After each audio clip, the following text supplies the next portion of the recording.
میری 2 کتابیں پڑھ لیجیے اگر اللہ توفیق دے، ہمت دے. اسلام اور پاکستان، یہ سن 67-68 کی تحریریں میری ہیں. جینیسس آف پاکستان کیا تھا، how Pakistan came into existence. پھر یہ کہ میں نے استحکام پاکستان کے نام سے سن 85 کے اندر کتاب لکھی. یہ دونوں کتابیں پڑھیے. السلام علیکم ناظرین، ڈاکٹر اسرار احمد کے مزید بیان سننے کے لیے ہمارے یوٹیوب چینل کو سبسکرائب کریں، لائک کریں، بیل آئیکن پریس کریں. شکریہ. پاکستان کا کوئی جواز نہیں اگر یہاں اسلام نہ آئے، اور واقعی ہم جواز کھو چکے ہیں، تو اللہ تعالیٰ ہمیں مہلت دے رہا ہے. لیکن اب یہ سمجھ لیجئے یہ اللہ تعالیٰ کی طرف سے ایک خاص مہلت ہے، اور شاید آخری مہلت ہے جو ہمیں مل رہی ہے. یہاں اسلامائزیشن نہ ہوا تو یہ ملک نہیں رہے گا. میں یہاں آپ کو ایک شعر سنا دوں. ہے تو ایک ایسی شخصیت کا جو کچھ کنٹروورشل بھی ہو گئی، بعد میں بدنام بھی ہو گئی. ایک زمانے میں جماعت اسلامی کے بڑے مخلص کارکن تھے وہ، مولانا کوثر نیازی. انہوں نے ایک بڑا تلخ شعر کہا تھا، اسلام کو اگر تیری فضا راس نہ آئے، اے میرے وطن تجھ کو کوئی آگ لگائے. ہمیں اسلام چاہیے، اور اسلام نہیں آئے گا تو یہ ملک نہیں رہے گا. کوئی زرداری، کوئی نواز شریف اس ملک کی بقا کی ضمانت نہیں دے سکتا. اس کی بقا ہے اگر تو اسلامائزیشن نہیں. 61 سال کی ہماری بے وفائی اللہ کے ساتھ کیے ہوئے وعدے کی، اس کا ایک عذاب ادنا ہم جھیل چکے ہیں. 71 یاد کی سن 71 پاکستان 2 لخت، 93,000 مسلمان پاکستانی بھارت کی قید میں بھیڑوں بکریوں کی طرح ہانک کر لے جائے گئے، ٹرکوں میں بھر بھر کر، جیسے کہ ڈیرہ غازی خان سے بھیڑیں بکریاں آتی ہیں لاہور میں ذبح ہونے کے لیے. کنسنٹریشن کیمپس میں ہمارے ٹائیگر نامی جرنیل نے پیش کیا اپنا ریوالور. کتنے لوگ مارے گئے، کتنا فساد ہوا، مسلمان کے ہاتھوں مسلمانوں کا خون کتنا ہوا.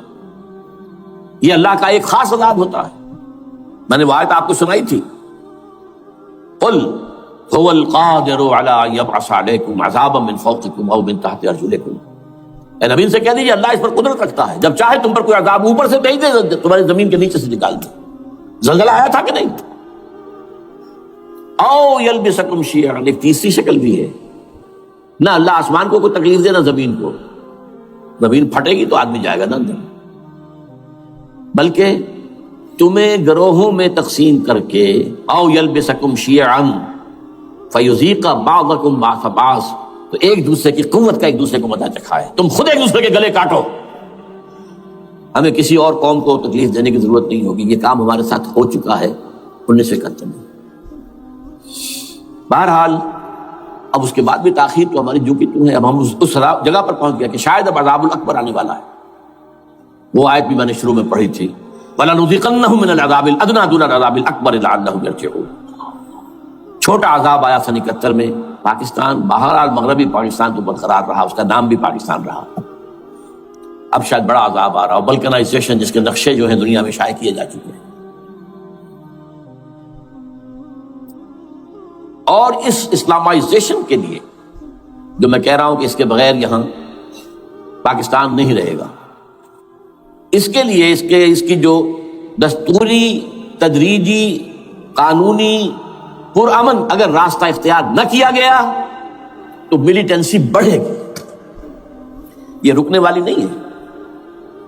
یہ جو اوپر کا جو علاقہ ہے ایک ٹرائنگل ہے جس کا نقشہ کھینچا ہے ایک بہت بڑے مصری ادیب اور مورخ نے، شکیب ارسلان ان کا نام تھا.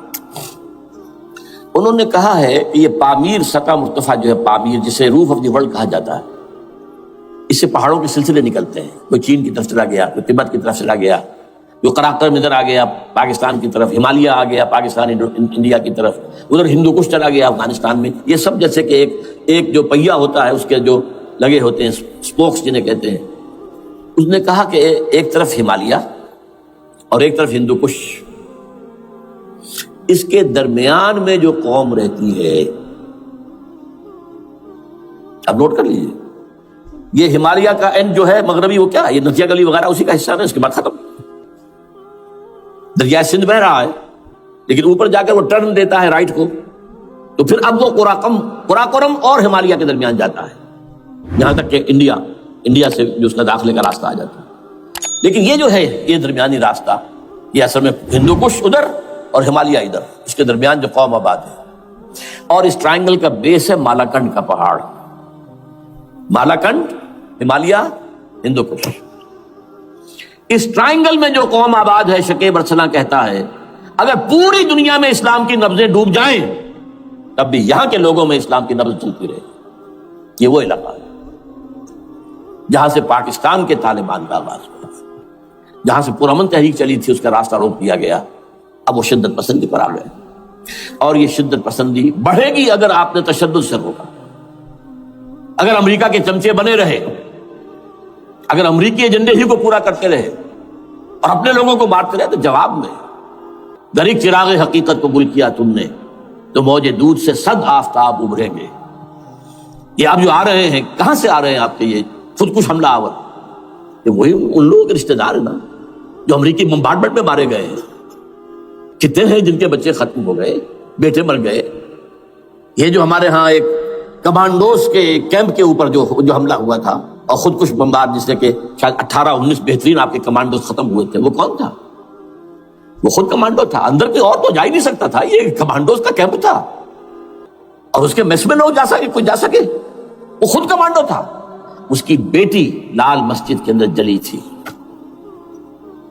اب آپ اندازہ کیجئے کہ اس کے دل میں جو کھول رہا تھا اس کا جذبہ، اس نے اس کو ٹھنڈا کیا ہے خود جان دے کر۔ تو یہ جان لیجیے، ادھر باجوڑ میں حملہ ہوا تھا، ادھر جو ہماری ملٹری پریڈ کے اوپر حملہ ہو گیا۔ تو یہ بات رکے گی نہیں، اور یہ ظاہر بات ہے کہ اب شمال سے لے کر نیچے تک کی بات ہے۔ وہاں پر بھی میں نے شروع بھی کہا تھا یہ خطرہ حقیقی ہے، غیر حقیقی نہیں ہے، وہمی اور خیالی نہیں ہے۔ اس لیے کہ اب جو اس علاقے سے جا رہے ہیں ہجرت کر کے کراچی، وہی ان کی جگہ ہے، وہیں پر ان کے رشتہ دار ہیں، محسود ہیں، وزیر فلاں ہے، یہ ہے وہ ہے، وہاں وہ جا رہے ہیں۔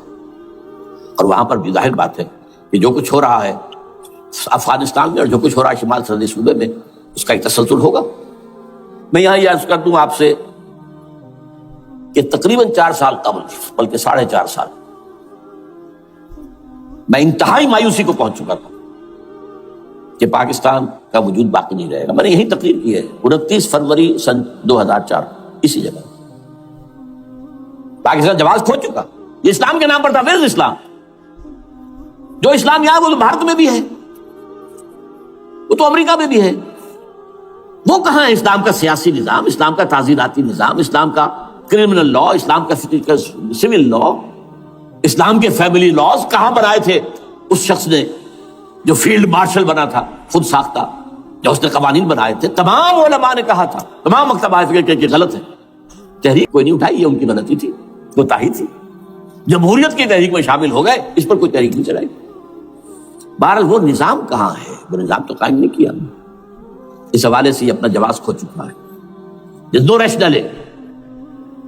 raison d'être جسے کہتے ہیں فرینچ کے اندر، raison d'être کسی چیز کی ریزن، rationale of existence۔ اس کے بعد یہ ہے کہ پچھلے سال سے کچھ مایوسی میں کمی ہوئی۔ Number 1، chief justice of Pakistan Iftikhar Muhammad Chaudhry کے اندر ہمت اللہ نے دی، وہ کھڑا ہو گیا۔ جرنیلوں کے جم گھٹے کے اندر ایک سویلین آدمی جو ہے جس درجے کا مرعوب ہو سکتا ہے، آپ اس کا اندازہ کر لیجیے۔ اور اس کے بعد اسپونٹینیس موومنٹ وہ کلا گئی، انہومی شے، سوچ نہیں سکتے ہم۔ یہ موومنٹ جو ہے یہ کوئی اسٹریٹ ارچنز کی چلائی ہوئی نہیں ہے، یہ ہمارے ہاں کے گاموں ماجوں کی نہیں ہے، بلکہ یہ تو پڑھے لکھے لوگ، وکیل، کالے کوٹ، کالی ٹائیاں، پینٹ، یہ جو سختیاں جھیلی ہیں انہوں نے، ابھی تک وہ تحریک چل رہی ہے۔ اگر اس سے ظاہر بات ہے وقت گزرنے کے ساتھ ساتھ اس کی وہ تیزی اور تندی میں تو کمی آئی، اور حکومت کو موقع ملا ان کے اندر کوئی رفت پیدا کرنے کا بھی۔ لیکن بہرحال ان دونوں چیزوں سے میری مایوسی میں قدرے کمی ہوئی۔ اب دوسری بات وہ تھی 18 فروری کے الیکشن کا پرامن طور پر منعقد ہو جانا۔ میں یہ سمجھتا تھا کہ جو اس کے اندر دخل اندازی ہے، رگنگ ہو گئی ہوئے، کیسے ممکن ہے پاکستان میں الیکشن ہو اور رگنگ نہ ہو؟ پھر تحریک چلے ہی چلے، کیونکہ تحریک تو چل رہی ہے پہلے سے، صرف اس کے اوپر تیل اور ڈالنا ہے نا، اور پھر بدامنی ہوئی ہو، اور پھر دونوں طرف گدھ بیٹھے ہوئے ہیں، the NATO forces in the west Indian forces on the east. They will march into Pakistan. اور پاکستان کے ایٹمی دانت توڑ کر Pakistan will be put at the mercy of India, Bharat. Now do whatever you like. Condoleezza Rice کا میں آپ کو بیان سنا چکا ہوں. پاکستان کے مستقبل کا فیصلہ امریکہ اور بھارت بھی کرتا. بہرحال اب تیسری جو امید ہوئی ہے یہ کل پرسوں میں جو ہوئی ہے، کولیشن جو ہے یہ ناکام ہوتی نظر آ رہی تھی، لیکن یہ کہ صدر کے مواخذے پر یا صدر کے خلاف جو ایک کاروائی ہو رہی ہے، اللہ کرے کہ وہ پوری ہو جائے، یا اس سے بھی بہتر ہے کہ وہ خود ہی استعفیٰ دے کر دفع ہو جائے. بہرحال یہ کہ اس سے بھی کچھ امید کا پہلو جو ہے پیدا ہوتا ہے. اب یہاں اسلامائزیشن کا پرامن، تدریجی اور اسلام کا اور دستوری اور قانونی طریقہ کیا ہے؟ وہ طریقہ کیا ہے؟ 1949 اور 50 میں جو عمل شروع ہوا تھا، جو اس کے بعد سے آج تک جو ہے ختم ہو گیا، اس کو اصل دور شروع کیا جائے. دوڑ پیچھے کی طرف اے گردش ایام کی. 49 میں کیا ہوا تھا؟ قرارداد مقاصد. وہ گویا کہ پاکستان میں نظام خلافت کی جڑ تھی جو رکھ دی گئی تھی کہ sovereignty belongs to Allah and whatever authority we have it's a sacred امانت. یہ تو اصل میں استعمال کی جائے گی یہ قوت کتاب و سنت کے دائرے کے اندر. this is خلافہ. in essence it is خلافہ. خلافت کی بنیاد رکھ دی گئی. اس سے پہلے 48 میں سن 47 کی ایک تقریر کی وجہ سے جو غلط فہمی پیدا ہوئی تھی قائد اعظم کی 11 اگست کی، اس کا انہوں نے کراچی کے ہائی کورٹ بار ایسوسیشن میں جا کے کہہ دیا تھا کچھ لوگ شرارت کے ساتھ یہ پروپیگنڈا کر رہے ہیں کہ پاکستان میں دستور شریعت پر مبنی نہیں ہوگا، یہ فتنہ ہے، غلط کہہ رہے ہیں. نفی کر دی تھی. اب یہ دوسری بات ہے کہ اندھوں کے اندھے جو ہیں وہ اس 11 اگست کی تقریر کو لیے پھرتے ہیں اس کے ایک جملے کو، اور یہ اتنی کھلی بات جو کی شریعت کا لفظ، شریعت، پاکستان کا دستور جو سمجھتا ہے کہ شریعت پر نہیں مبنی ہوگا وہ غلط کہتا ہے، وہ شریر ہے، شرارت پیدا کر رہا. یہ قائد اعظم کے الفاظ. بہرحال اس کے بعد ایک عمل کیا ہوا تھا سن 50 میں، یہاں کے سیکولر عناصر نے ایک بڑا شور مچایا، کس کا اسلام لاؤ گے؟ شیعہ کا، سنی کا، دیوبندی کا، بریلوی کا، وہابی کا، کس کا اسلام؟ اللہ تعالیٰ غریق رحمت کرے ان بزرگوں کو.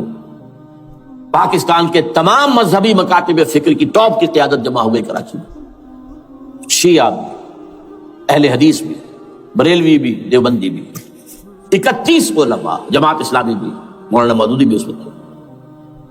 انہوں نے 22 پرنسپلز ایگریڈ اپون، دستور بنانے کے لیے 22 پرنسپلز ہیں، حاضر ہیں، بناؤ دستور. اب کوئی دلیل نہیں رہی، کوئی عذر نہیں رہا، تمام مکاتب فکر کے لوگ جمع.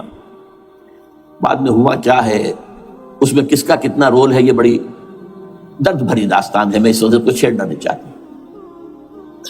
حاصل کیا ہے، وہاں سے ہمارا پروسیس ڈیریل ہوا، کچھ اپنوں کے کیے، کچھ بیرونی دباؤ کے تحت. قرارداد مقاصد کی سزا دی گئی لیاقت علی خان کو، تم نے پاس کرائی ہے. اسے ایسے قتل کیا گیا کہ سراغ تک نہیں ملا کہ کس نے قتل کیا. یہ ایسی تو نہیں ہوتا. اس سے پیچھے بڑے بڑے کریکٹرز، بڑے بڑے کردار. اب اس کے بعد وہ عمل کیسے شروع ہو؟ ضیاء الحق نے جو ایک ادارہ قائم کیا تھا فیڈرل شریعت کورٹ، اصولی اعتبار سے بہترین قدم. وہ کیا تھا؟ یہ شریعت کورٹ ہے، اس میں کوئی شخص لائے پیٹیشن کہ پاکستان کا فلاں قانون جو ہے میں ثابت کرتا ہوں کتاب و سنت کے منافی ہے، یا کورٹ سو موٹے لے لے کسی بھی معاملے کو، ایگزسٹنگ جو قوانین ہیں ان کا جائزہ لے کہ اس میں یہ پورا قانون یا اس کی یہ شق جو ہے یہ خلاف شریعت ہے. اس پر آرگومنٹ ہو، دونوں طرف کے دلائل ہوں، علماء بھی آئیں، وکلاء بھی آئیں، بحث کریں. شریعت کورٹ کا تو میدان ہوتا کھلا.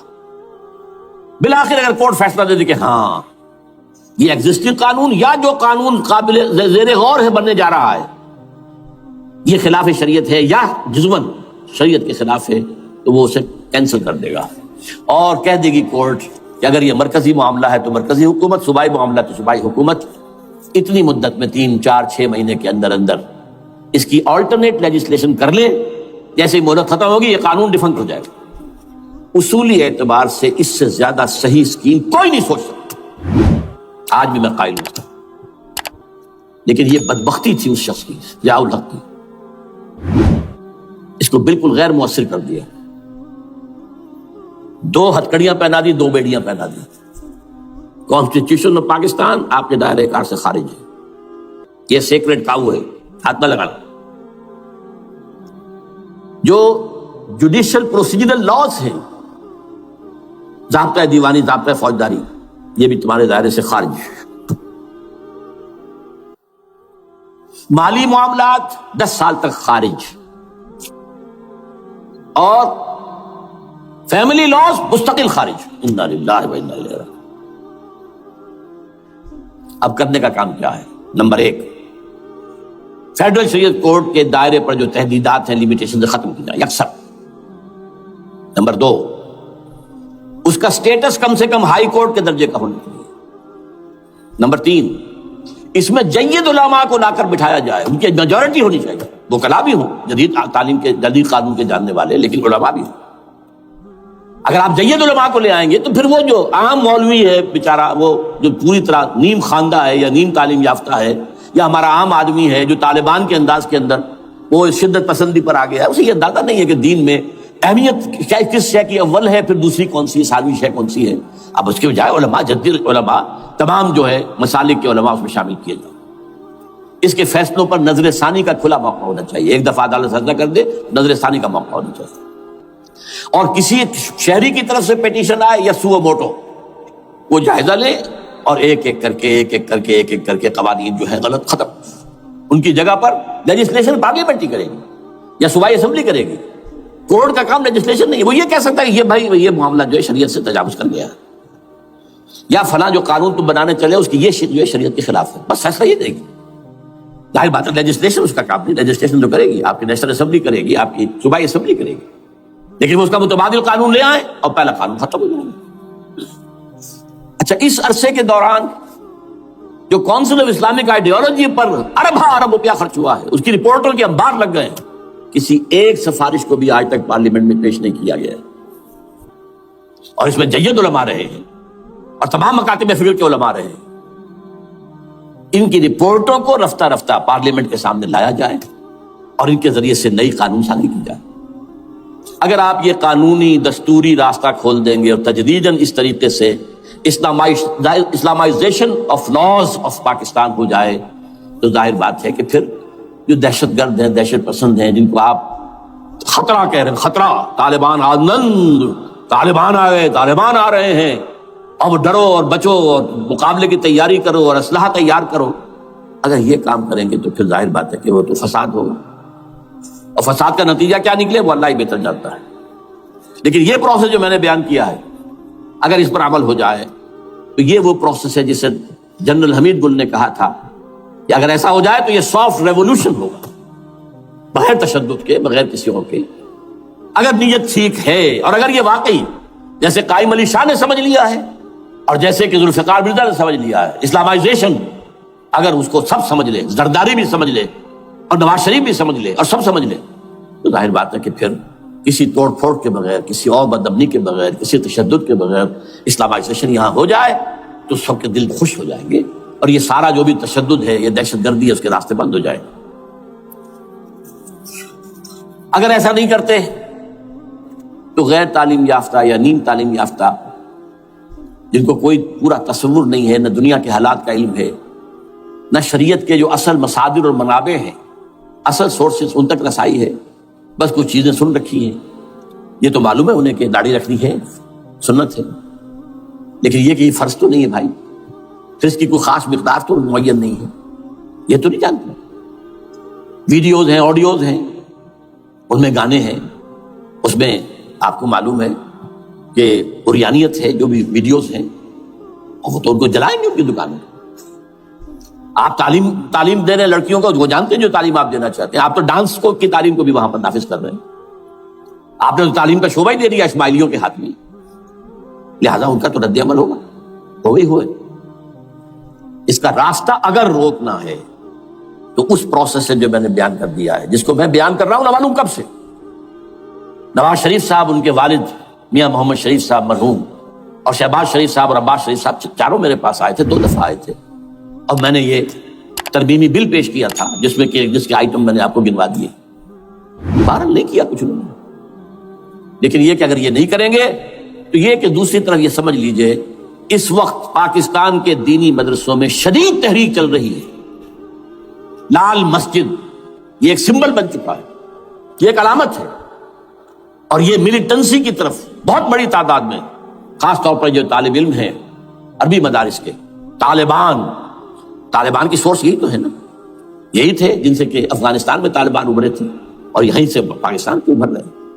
ان کے اندر شدید لہر ہے، اور کوئی بہت بڑا فساد ہو گیا اگر خدا نہ خواستہ تو that will be the end of Pakistan. اس سے بچنا ہے تو وہ راستہ اختیار کریں جو میں نے بیان کر دیا ہے، جو میں سال ہر سال سے بیان کر رہا ہوں۔ دستور کا ترمیمی بل بنا کر دیا ہے، اسے عام بھی کیا ہے۔ البتہ اس عرصے میں ظاہر بات ہے کہ ہم کیا کریں گے، ہمارا کوئی پروگرام کسی ملیٹنسی کے رہ جانے کا نہیں ہے، ہم اسے مفید نہیں سمجھتے بلکہ مضر سمجھتے ہیں، یہ کاؤنٹر پروڈکٹیو ہے۔ ہمارے سامنے پروگرام کیا ہے؟ سے نکاتی پروگرام، بڑے پیمانے پر دعوت ایمان بذریعہ قرآن۔ نمبر 1، میری تمام سرگزشت کھوئے ہوئوں کو جستجو، میری سرگزشت جو ہے 50 سال سے اسی میں ہے، قرآن کو پڑھنا، پڑھانا، سیکھنا، سکھانا، عام کرنا، اور الحمدللہ ایک بڑی ٹیم تیار کر دی ہے میں نے اللہ کے فضل سے، جو یہ کام کر رہی ہے۔ دعوت ایمان بذریعہ قرآن، اور جو ایمان واقعتاً لے آئیں، جس کا ثبوت ہوگا شریعت پر عمل، جس چیز پر عمل کیا جا سکتا اور نہیں کرتے تو آپ مجرم۔ ہاں ظاہر بات ہے اس ایک حصہ ایسا ہے جس پر آپ عمل نہیں کر سکتے جب تک کہ نظام نہ بدل جائے۔ چور کا ہاتھ میں نہیں کاٹ سکتا، آپ نہیں کاٹ سکتے، لیکن جتنے پر عمل ممکن ہے اس پر عمل۔ ایسے لوگوں کو آرگنائز کیا جائے، بیعت کا نظام، مسنون نظام، قرآن میں معصور، مسنون، منصوص، یہ سارا نظام اس کی بنیاد۔ ایک آدمی کا، وہ آدمی کہے کہ بڑھو تو بڑھو، وہ کہے کہ رک جاؤ تو رک جاؤ۔ نمبر 3، ان لوگوں کا تزکیہ، اور میں بتا چکا ہوں تزکیہ اور تربیت۔ تزکیہ کس بات کی؟ کوئی امنگ، کوئی ولولہ، کوئی مقصد، کوئی تمنا دل میں نہ رہے سوائے اللہ کی رضا کی۔ حکومت مطلوب نہ ہو، اقتدار مطلوب نہ ہو، مال و دولت مطلوب نہ ہو، اللہ کی رضا اور آخرت کی فلاح۔ ہر تمنا دل سے رخصت ہو گئی۔ حضرت مجذوب کا مصرع، اب تو آجا، اب تو خلوت ہو گئی، اے اللہ تو آجا میرے دل میں، میرے دل سے ہر تمنا نکل چکی ہے، خلوت ہے۔ اور تربیت کس کی؟ کہ تیاری ہو جائے اس بات کی کہ تن من دھن سب لگا دیں گے، جان بھی دے دیں گے جب موقع آئے۔ چوتھا کیا؟ کہ جب تک یہ تعداد کافی نہ ہو، یہ نہیں ہے کہ 150 آدمی لے کر کسی ایک جگہ پر کسی لال مسجد کو ہم مرکز بنا کر بیٹھ جائیں، نعرہ لگا دیں گے، بلگیر جماعت، اور وہ بھی معتدل تعداد پہ، وہ جب تک نہیں ہوتی تو ہم یہی 3 کام کریں گے، دعوت ایمان بذریعہ قرآن، تنظیم بذریعہ بیعت، مسنون بیعت، تزکیہ اور تربیت کرتے رہیں گے۔ بانشہ درویشی در ساز دمادم زن، دمادم زن، دمادم، یہی کام کرتے رہو۔ نو ملیٹنسی، نو الیکشنز۔ لیکن جب تعداد کافی ہو گئی تو ایک منظم اور پرامن مطالباتی اور احتجاجی تحریک، توڑ پھوڑ نہیں، گھراؤ جلاؤ نہیں، جیسے گاندھی نے شروع کی تھی، نمک بناؤ تحریک، سول ڈس اوبیڈینس، لیکن کسی نے کوئی توڑ پھوڑ نہیں کی تھی۔ اپنے سر ان کے پھوٹے ہیں بڑے سے بڑے لیڈروں کے، مولانا ابوالکلام آزاد اور پنڈت جواہر لال نہرو کے سر پھٹے ہیں، ہزار لوگ جیلوں میں گئے، انہوں نے کسی کو کچھ نہیں بولا۔ کسی کا نقشہ ایرانیوں نے دکھایا، 20,000 سے لے کر 30,000 تک جانے دے دی، ہتھیار نہیں اٹھائے، اس لیے کہ ہتھیار بھی استعمال کرو گے تو اوپر جو حکومتیں ہیں ان کے پاس تو بے تحاشا فوج ہے، ان کے پاس ٹینک ہے، ان کے پاس ہوائی جہاز ہیں، ہیلی کاپٹرز ہیں، گن سے ہیلی کاپٹرز ہیں، کیا نہیں ہے۔ پرامن، منظم مطالباتی اور احتجاجی تحریک۔ اللہ کرے کہ ہمیں اس کے لیے جو مہلت درکار ہے وہ مل جائے۔ ہمیں معلوم نہیں کہ کہیں وہ مہلت ختم ہی نہ ہو رہی ہو، لیکن اگر ہم آخری سانس تک اس کام میں لگے رہیں گے تو انشاءاللہ اللہ تعالیٰ کے ہاں ہم معذور قرار پائیں گے۔ اللہ تعالیٰ جو ہے ہمیں درگزر ہم سے فرمائے گا کہ جو کچھ میں کر سکتا تھا اللہ میں کرتا تھا، آخری دم تک کرتا تھا۔ اگر یہ ہے تو اپنی تو کامیابی ہے، باقی کیا ہوتا ہے ملک کا میں کچھ نہیں کہہ سکتا، اللہ بہتر جانے۔ ہر نبی معصوم، ہر نبی ہر آن اللہ کی طرف سے ہدایت مل رہی ہے، کون سی چیز کم ہے فرد کے اعتبار سے؟ لیکن یہ کہ یہ کام اگر ہوا ہے تو اس وقت جبکہ نبی کو ایک جماعت میسر آ گئی. حضرت موسیٰ علیہ السلام سے بھی جب صاف جواب دے دیا قوم نے، فَاذْهَبْ أَنْتَ وَرَبُّكَ فَقَاتِلَا إِنَّا هَاهُنَا قَاعِدُونَ، تو پروسیس وہیں رک گیا، 40 برس تک کے لیے پروسیس رک گیا. فَإِنَّا مُحَرَّمَةٌ عَلَيْهِمْ 40 سَنَةً يَتِيهُونَ فِي الْأَرْضِ، اب 40 برس تک بھٹکتے رہیں گے اسی صحرا کے اندر. اور انہی 40 سالوں کے دوران حضرت موسیٰ کا بھی انتقال ہو گیا، حضرت ہارون کا بھی ہو گیا. ان کی زندگی میں فلسطین میں اسلامی ریاست قائم نہیں ہو سکی. یہ بات بالکل منطقی طور پر، عقلی طور پر، جماعت اگر نہیں ہے اور جماعت بھی منظم جماعت اگر نہیں ہے تو اقامت دین یا پورے دین کے نظام کو قائم کرنے کی جدوجہد ممکن نہیں. میرے نزدیک چونکہ اس میں کوئی دو باتیں نہیں ہو سکتی، لہذا میں اس میں مزید اس عقلی پہلو سے کچھ زیادہ وقت آپ کا نہیں لینا چاہتا. لیکن یہ کہ غور کیجئے، میں نے آج جو حدیث آپ کو سنائی ہے اور قرآن مجید کی جو آیات سنائی ہیں وہ اس اعتبار سے کہ قرآن اور حدیث کی روح سے، یعنی نقلی پہلو سے، دین کا جو پہلو ہے کہ وہ منقول ہوا ہے. دین ہمارا اللہ سے منتقل ہوا محمد کو بذریعہ جبرائیل علیہ الصلوۃ والسلام صلی اللہ علیہ وسلم، اور محمد صلی اللہ علیہ وسلم سے منتقل ہوا صحابہ کرام کو، صحابہ کرام سے تابعین اعظام کو، تابعین سے تبع تابعین کو. اس طرح ہوتا ہوا یہ منتقل ہوتا چلا آ رہا ہے. قرآن بھی منتقل ہوتا چلا آ رہا ہے، حدیث بھی منتقل ہوتی چلی آ رہی ہے. تو یہ ہے نقل کی بنیاد پر. ایک ہے عقل کی بنیاد پر کسی شے کو سمجھنا. تو موٹی بات یہ ہے کہ نظام کی تبدیلی ایک جماعت کے بغیر ممکن نہیں. لیکن اب سمجھیے جو نقل ہمارے لیے کتاب اور سنت کی نصوص، ان کے اعتبار سے، ان کے حوالے سے اس کی اہمیت کیا ہے. میں نے سورہ توبہ کی آیت آپ کو سنائی، آیت نمبر 119 ہے. یا ایھا الذین آمنوا اتقوا اللہ وکونوا مع الصادقین، اہل ایمان اللہ کا تقوی اختیار کرو اور صادق، سچے اہل ایمان کے ساتھ ہو جاؤ. کونوا مع الصادقین. اور صادقین کون ہیں؟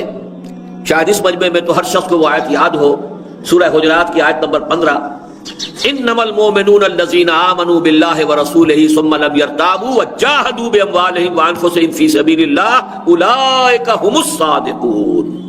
مومن تو بس صرف وہ ہیں جو ایمان لائے اللہ پر اور اس کے رسول پر، پھر شک میں ہرگز نہیں پڑے، اور جہاد کیا انہوں نے اور کھپا دیا اس میں اپنی جانیں بھی اور مال بھی اللہ کے راہ میں.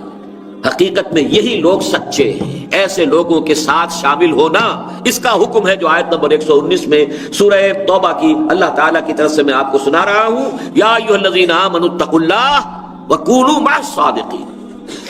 سورہ مجادلہ میں کچھ اوصاف بیان کیے گئے اور اس کے بعد سے فرمایا گیا اولئک حزب اللہ، وہ اللہ کی پارٹی ہے، اللہ کی پارٹی. الا ان حزب اللہ ھم المفلحون، آگاہ ہو جاؤ کہ فلاح پانے والے تو وہی ہوں گے جو حزب اللہ میں شامل ہیں. حقیقی فلاح، فلاح حقیقی کے مستحق وہی ہوں گے جو اس حزب اللہ میں شامل ہیں. سورہ مائدہ کی آیت کا ایک ٹکڑا میں نے سنایا، فَإِنَّ حِزْبَ اللَّهِ هُمُ الْغَالِبُونَ، اللہ کی جماعت، اللہ کی پارٹی ہی غالب آ کر رہے گی. ہم مغلوب کیوں ہیں آج؟ کیوں ذلیل کے کل تک نہ تھی پسند گستاخی فرشتہ ہماری جناب میں؟ ہماری پالیسیاں کہیں اور کیوں طے ہوتی ہیں؟ کیوں کہا جا رہا ہے؟ اور ماروین صاحب جو پروفیسر ہے یونیورسٹی آف الینوائے کے، انہوں نے یہ راز فاش کیا ہے کہ افغانستان میں ایک ایسی حکومت بنانے کا امریکہ نے فیصلہ کر لیا ہے اور پاکستان اس میں رکاوٹ نہیں بن سکتا، اس لیے کہ پاکستان کو دبانے کے لیے یہ IMF اور ورلڈ بینک موجود ہیں، جو چابی چاہے پھیر دیں، جو چاہے بنوا دیں. بہرحال اس پہلو سے بھی ایک بات اچھی آئی ہے، وہ آخر میں اگر مجھے موقع ملا میں بعد میں عرض کروں گا. لیکن اس وقت میں آپ کو بتا رہا ہوں کہ یہ جو صورتحال ہے، پارٹی اللہ کی اگر نہیں ہوگی تو یہ کام ہم نہیں کر سکتے، ورنہ وہی حالت ہوگی کہ ہماری پالیسیز، ہماری قسمتوں کے فیصلے کوئی اور کریں گے. اس حوالے سے دیکھیے احادیث. ابھی قرآن مجید کی ایک آیت اور نوٹ کیجئے، سورۃ الصف آیت نمبر 4، ان اللہ یحب الذین یقاتلون فی سبیلہ صفا کانہم بنیان مرصوص. اللہ تعالیٰ کو تو محبوب ہیں اپنے وہ بندے، وہ صاحب ایمان لوگ جو اللہ کی راہ میں جنگ کرتے ہیں ایسی صفیں بنا کر گویا کہ سیسا پلائی ہوئی دیوار، بنیان مرصوص.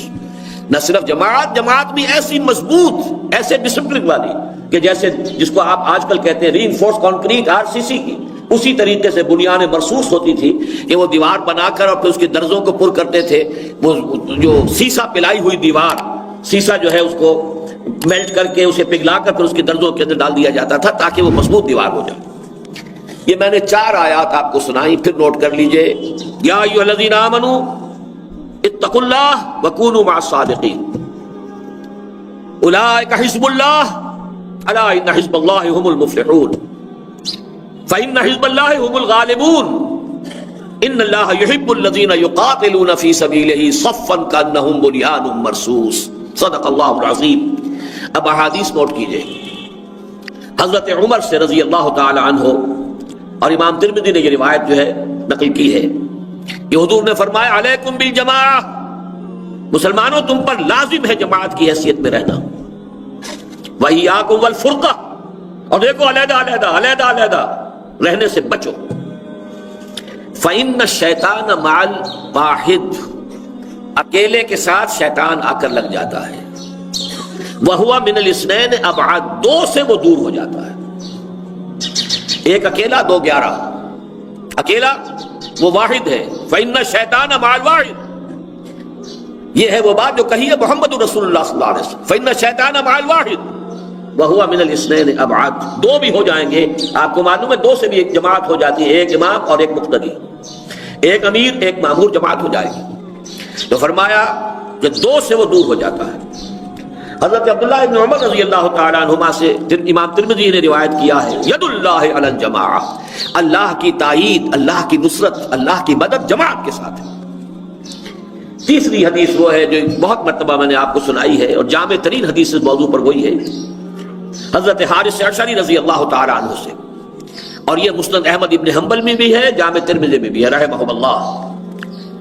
حضور نے فرمایا انی آمرکم بخمس، مسلمانوں میں تمہیں 5 باتوں کا حکم دے کر جا رہا ہوں، اللہ امرنی بہن، اور یہ اپنی طرف سے نہیں دے رہا، اللہ نے مجھے اس کا حکم دیا۔ وہ 5 چیزیں کیا ہیں؟ بالجماعت والسمع والطاعت والہجرت والجہاد فی سبیل اللہ، جماعت کی شکل میں رہو، اور جماعت بھی کیسی؟ سمع و طاعت، سنو اور اطاعت، discipline organisation, there's not to reason why, there's but to do and die۔ اور یہ جماعت ہوگی جو ہجرت اور جہاد کے مراحل سے گزرے گی تو اللہ کا دین غالب ہوگا۔ اور آخری حدیث تو اس کو بھی کہیں گے اگرچہ یہ حدیث موقوف کہلاتی ہے، حضرت عمر کا قول ہے رضی اللہ تعالی عنہ، کیونکہ صحابی رسول کا قول اسے اصل کہتے ہیں، جو رسول کا قول ہے وہ خبر کہلاتا ہے، حدیث رسول خبر ہے، یہ حدیث صحابی ہے اس کو اصل کہتے ہیں، لیکن یہ بھی حدیث ہی شمار کی جاتی ہے، لیکن موقوف ہے۔ لا اسلام الا بالجماعہ ولا جماعہ الا بالامارہ ولا امارہ الا بالسماعہ ولا سماع الا بالاطاعہ، یعنی وہی چیزیں، کوئی اسلام نہیں ہے جب تک کہ جماعت کی شکل نہیں، کوئی جماعت نہیں جب تک کہ امیر نہ ہو۔ آپ یہ سمجھے، لوگ کچھ کہہ دیتے ہیں پوری دنیا کے مسلمان ایک جماعت ہے، تو ان کا امیر بتائیے کون ہے؟ اگر امیر نہیں ہے تو جماعت نہیں ہے۔ یہ تو آپ کہہ سکتے ہیں، تھیوریٹیکلی کہہ سکتے ہیں کہ ایک امت ہے، ایک ملت ہے، بھائی بھائی ہے، اگرچہ وہ بھائی بھائی بھی کہاں ہے، یہ تمام باتیں کہنے کی حقیقت میں تو ہر پہلو سے ہم دیکھیں گے تو معاملہ جو ہے نہایت ہی تباہ کل نظر آ رہا ہے۔ لیکن فرض کیجئے اس حدیث کی روح سے مان لیجئے ایک جماعت، تو امیر کون ہے ان کا؟ لا اسلام الا بالجماعہ ولا جماعہ الا بالامارہ، ایک امیر نہیں تو جماعت کیسے ہو گئی؟ ولا امارہ الا بالسماع، اور امارت کا فائدہ کیا ہوا اگر اس کا حکم نہیں سن رہے؟ اور سننے کے لیے ظاہر بات ہے کہ آپ کو اپنے آپ کو اٹیچ رکھنا پڑے گا جو بھی کمیونیکیشن چینلز ہیں، تاکہ امیر کا حکم آپ تک پہنچ جائے۔ آپ نے اپنا ٹی وی سیٹ جو ہے وہ آف کیا ہوا ہے، آپ نے اپنا وائرلیس ریسیور جو ہے وہ آف کیا ہوا، تو کیسے پہنچ جائے گی بات؟ جماعت کے ساتھ ہو کر امیر کا حکم آپ تک پہنچے، وہ جو جماعت کے چینلز ہیں، کمیونیکیشن چینلز ہیں، جماعت کے اجتماعات ہو رہے ہیں، جماعت کے مطبوعات ہیں، جماعت کے سرکولرز آ رہے ہیں، ان سب کے ساتھ اگر مسلسل کانٹیکٹ نہیں ہے، پیوستہ رہ شجر سے امید بہار رکھ، درخت کا پتا اگر درخت سے جڑا ہوا ہے تو آپ کو معلوم ہے کہ جڑ کے ذریعے سے جو غذا زمین سے آ رہی ہے وہ پتے تک پہنچ رہی ہے، لیکن پتا اگر ایک دفعہ درخت سے علیحدہ ہو گیا تو اب اس کا کوئی حیثیت نہیں۔ تو لا اسلام الا بالجماعہ ولا جماعہ الا بالامارہ ولا امارہ الا بالسماع ولا سماع الا بالاطاعہ، اور سننے کا حاصل کیا اگر اطاعت نہیں؟ چاروں چیزیں جو ہے بالکل منطقی طور پر جڑی ہوئی حضرت عمر رضی اللہ تعالیٰ عنہ نے واضح کر دی، اور گمان غالب یہ ہے اسی وجہ سے اس کو حدیث شمار کیا جاتا ہے کہ کوئی صحابی رسول کوئی اتنی بڑی بات نہیں کہہ سکتے اپنی طرف سے جب تک کہ وہ بات انہوں نے حضور سے نہ سنی ہو. صرف یہ ہے کہ اس کا تذکرہ نہیں کیا جا رہا، اس کا حوالہ نہیں دیا گیا ہے، اسی لیے حدیث میں شامل کیا جاتا ہے آثار کو بھی اخبار کے ساتھ ساتھ.